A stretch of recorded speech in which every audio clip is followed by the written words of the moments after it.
The 2020 NFL virtual draft is officially in the books, but we're not done just yet. Denver Broncos insider Troy Renck joins us now. Troy, thanks for being here with us. Let's start with this. The Broncos making 10 picks over the past few days. What would you say is the theme to this year's draft for John Elway and Vic Fangio?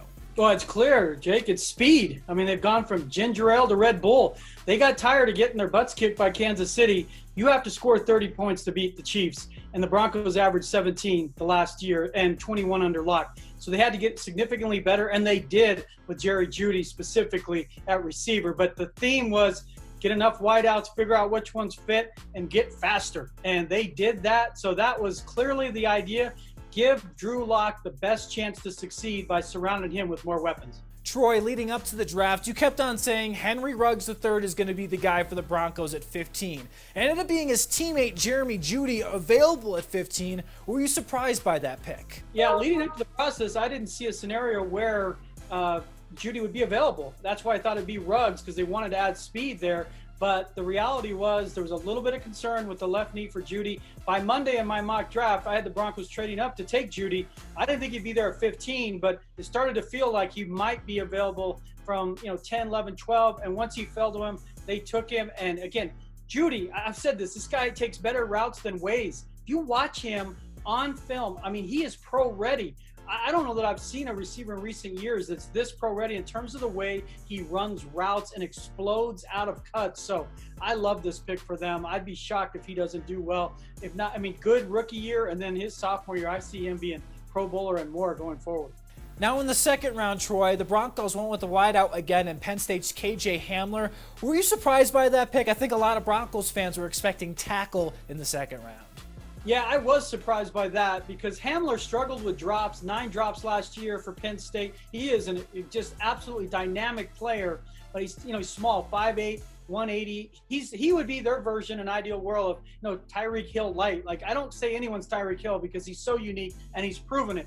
But you go get Hamler because of the speed. I thought they might go tackle with Joshua Jones or Ezra Cleveland. And talking to sources late last night and today, they basically determined that they didn't believe Jones or Cleveland would be able to beat out Bowles or Wilkinson at left tackle. And Juwan James is going to start at right tackle, unless his knee balks again. So that's why they went Hamler. I would have gone a different direction there, but their thinking is Hamler's not going to be just a special team guy on kick returns, but be a guy who's going to start at slot. And that's the only way that pick makes sense to me, is if he is your starting slot receiver and you use him on some gadget plays.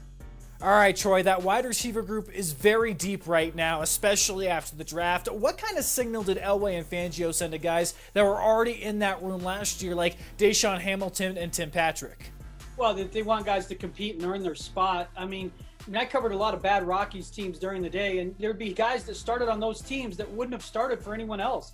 Broncos offense averaged 17 points. You were starting on a bad offense. I mean, so they go and look for upgrades. That's the nature of this, and it creates more competition. Deshaun Hamilton's in real trouble because he doesn't play special teams. Tim Patrick's a special teams captain and a leader in that way, so he might be safe. But I don't know if you can carry Deontay Spencer for punt return, have Hamler, and then you still have Patrick. It might get a little crowded, but they sent a clear message that they weren't good enough.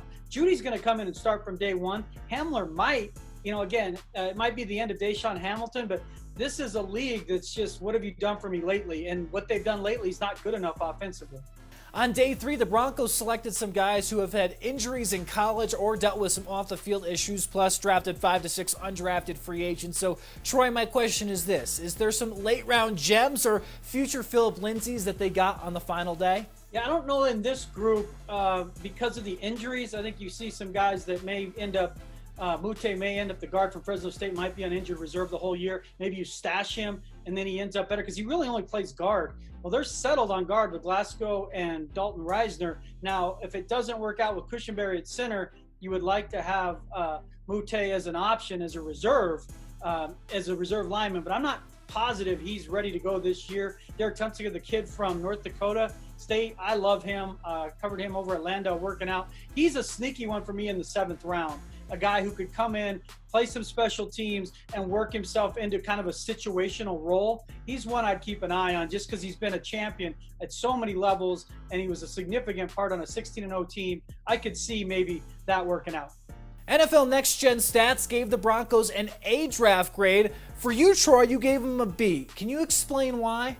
Yeah, I thought they had a solid draft. I give them a B because I'm not sure what the role is going to be with Hamler. If Hamler becomes a starting slot receiver, then to me it's an A because you'll have 3 starters with Jerry Judy, Hamler, and then Cushionberry at center.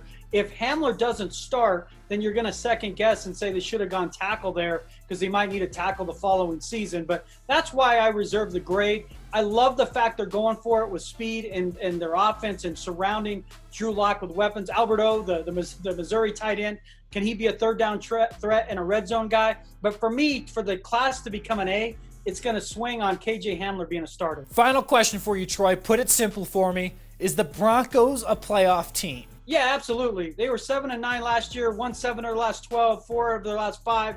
With an additional team in the playoffs this year, no reason they can't be in the playoffs. And frankly, it would be a serious disappointment if they're not in the playoffs at 9-7.